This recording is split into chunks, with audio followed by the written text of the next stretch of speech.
Ibihe byiza mwese mundahema kudukurikira ku biganiro tubahereza kuri YouTube channel ndetse ni TikTok, byose amazina ni M23. Niba ushaka kureba iki kiganiro cyose nyaruka ujye kuri YouTube wandikemo M23 official urahita aho bibona, biroroshye cyane. Gusa reka mbibutse ko mu gihugu cya Afurika y'Epfo habaye inama y'abaministeri. Mu by'ukuri bari barakaye ku rwego hejuru, bari aggressive, barimo barashinja president ndetse na ministeri w'umutekano na ministeri w'ingabo, barimo baramubaza ibibazo bikakaye cyane kugeza ubwo byabaye mu kutumvikana, mbese abayobozi bose basakuza cyane habura gica. Reka ndeka gutinda rero mpite mbabwira ubundi cyatuzinduye ubu ngubu. Nibyo ngiye kujya nababwira rero cy'inama yabereye muri Afurika y'Epfo, ndetse n'inama yagarukaga ku Rwanda cyane na Congo ndetse na Afurika y'Epfo. Gusa bari barakaye, abayobozi bakoze ino nama babonaga ko batishimye nkuko ngiye kubibumvisha aha ngaha. Gusa inama yabaye mu Cyongereza, niyo mpamvu ngiye kubitranslate mbishyire mu Kinyarwanda. Mbishyire mu Kinyarwanda wese ndakeka ari bubashe kubyumva.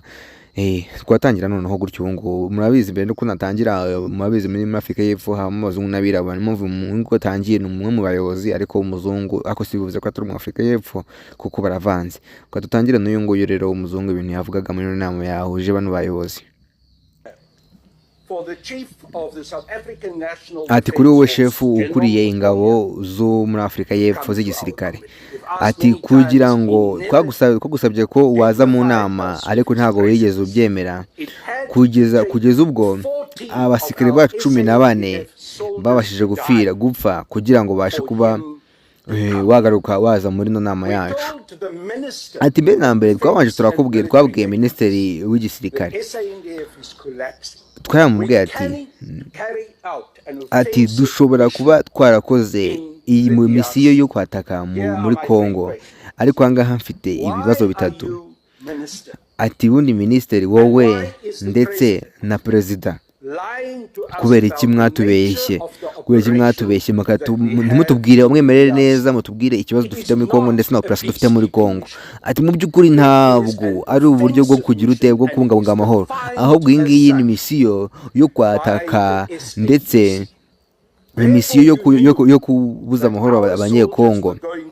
Ati rero mumenye yuko abasirikare bacu bagiye kuba barasirwayo, ndetse mumenye ko abasirikare bacu b'abasore kuboherezayo twaboherejeho kugira ngo bajye gupfira ku nyungu za Kongo.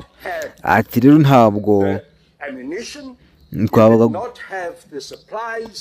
ntabwo tuzigera tubasapurayinga, nta mafaranga dufite yo kubasapurayinga, yaba amafaranga yaba ibiryo ndetse n'ibikoresho. Umenye ko rero bagiye kuba bapfira umutunzi, kandi ubwo butunzi bugiye kuba bwapfirwa n'ubwa Cyril Ramaphosa, perezida wa Afurika y'Epfo n'umuryango we ndetse n'inshuti ziwe.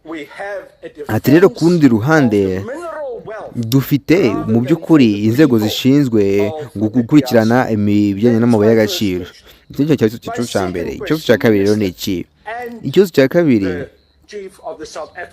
ati si ubundi umuntu ukuriye igisirikare cya Afurika y'Epfo ni ryari mugomba kugarura abasirikare bacu bagiye muri Congo mukabagarura hano? Mugomba kubazana none ahangaha mukadusobanurira n'ukuntu mugiye kuba mwabikora none ahangaha mukabagarura abasirikare bacu. Ikibazo cya gatatu ni ikihe? Kubera iki ubundi mutatwubaha? Kubera iki ubundi mutubaha n'igihugu cyacu? Kuri buno buri po bw'amafuti mutwereka butarimo n'amakuru na makeya. Ati kandi icyo ngicyo ntabwo bukemura ikibazo dufite kugeza ubu ngubu. Murekeraho ndetse muhagarika komeza kutatwubaha. Kandi tukakubaza wowe ministeri. Ati njye ndimo ndabaza ministeri ahangaha ni ryari, ahangaha ni ryari wowe ministeri mugomba gusesa amasezerano yo kohereza abasirikare muri Congo, ndetse kandi mugomba kubazana none ahangaha mu gihe abasirikare bacu bakomeza gupfirayo? Ni ryari mugomba kubagarura none ahangaha? Ndashaka mu bisubizo none ahangaha, kandi ni ibintu byumvikana cyane, mu bikore none ahangaha.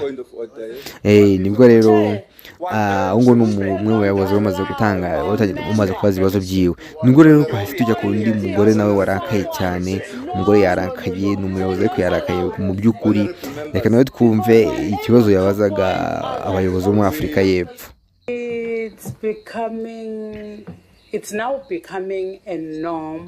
Ati kugeza ubu ngubu biri kuba nk'umuco rwose. Ati kuba abajenerali b'igisirikare cyacu baza bakatubeshya mu nama rwose.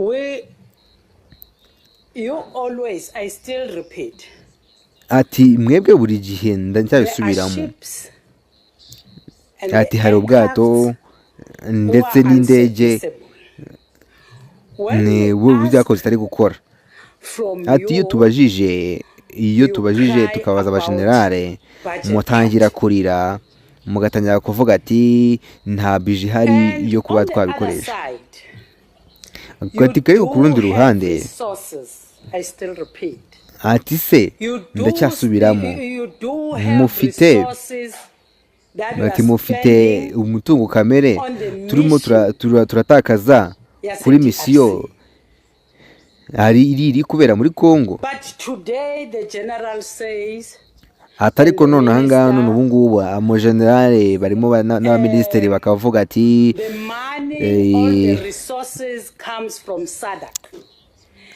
ati uwo mutungo ndetse n'ubutunzi bwose buva muri SADC. Ati kandi ibyo bihugu byose 15 bigize SADC turimo turabara, ati nibyo birimo birafasha iyo misiyo kuba yatungana. Ati cyo nicyo mwavuze minisitiri, nibyo mwavuze kare. Ati kandi ibihugu 15 ati se kukundi igihugu cyaba kirimo kuba cyakoresha mwene iyo mitungo, abantu bishyura imisoro, bakishyura imisoro ya kino gihugu kugira ngo mujye gufasha ibintu bitumvikana biri kubera muri Congo. Ati ntimutekereza yuko rero murimo muravugana n'abantu batabona cyangwa se abantu badatekereza, badashobora gutekereza. Ntabwo turimo turavugana n'abantu badashobora gutekereza. Niyo mpamvu natangiye bivuga kuva kare, mwabwira igihugu cyose n'isi yose ni ibiki murimo muradefanda hariya muri Congo bituma dukomeza kwishyura amafaranga, kugira ngo bituma abasora bakomeza gusora amafaranga akomeza yagombaga gukora ibintu bizima, ariko arimo arakora ibintu bitumvikana by'ibinyoma by'ubwato. Muramo tubwira buri munsi ubwato ntago bukora, niyo mpamvu mudashoboye kuba mwakora ibi n'ibi. Nyamara mwarangiza abajenerali bakavuga, bamwe mu bajenerali bakavuga ati bagaba bashaka kutwereka ako, bakavuga ati hari miliyari ebyiri ati zagiye gufasha misiyo iri muri kubera muri Congo. Ati ariko kugeza uyu munsi ariko ntabwo mutubeshya, ntabwo mutubwiza ukuri. Ati mwatubwira ati ntabwo ari byo. Ati amafaranga nayo yaturutse muri SADC, ati amafaranga yavuye ahantu ntazi. Ati sinzi amafaranga yavuye mu by'ukuri. Ati kubera yuko turimo turavuga ku mitwe w'iterabwoba. Ati yaba iburyo ibumoso barimo baravuga ati mwe muri busy mutubwira ibihugu 15 bigize SADC. Ati ubundi mu by'ukuri ibyo bihugu ni ibihe birimo kuvuga mu bwizo ibihugu 15 birimo bafata imyanzuro? Ubundi ibyo bisobanuye iki? Ati ibyo bisobanuye ko tugomba kwivolvinga mu ntambara igomba kuba muri Congo, mu bindi bihugu. Koko ntago kugenda ngo kubera yuko ngo turi South Africa kugenda twajya kudefanda ibindi bihugu bindi kubera yuko twabaye igisirikare cya Afurika se.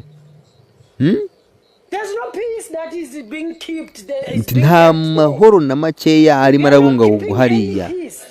ntabwo nta Yes, mahoro na make I turimo turabungabunga hariya, you are not doing any peacekeeping. nta mahoro. Nongere mbisubiremo, murimo murafata neza hariya, nimutubwire ikintu hariya murimo murakipinga hariya, n'abasirikare bacu barimo barahapfira. Ati bwa nyuma na nyuma mugomba kuba mwagarura abasirikare bacu bakava muri Kongo, none aha ngaha bagatagaruka mu gihugu cyacu,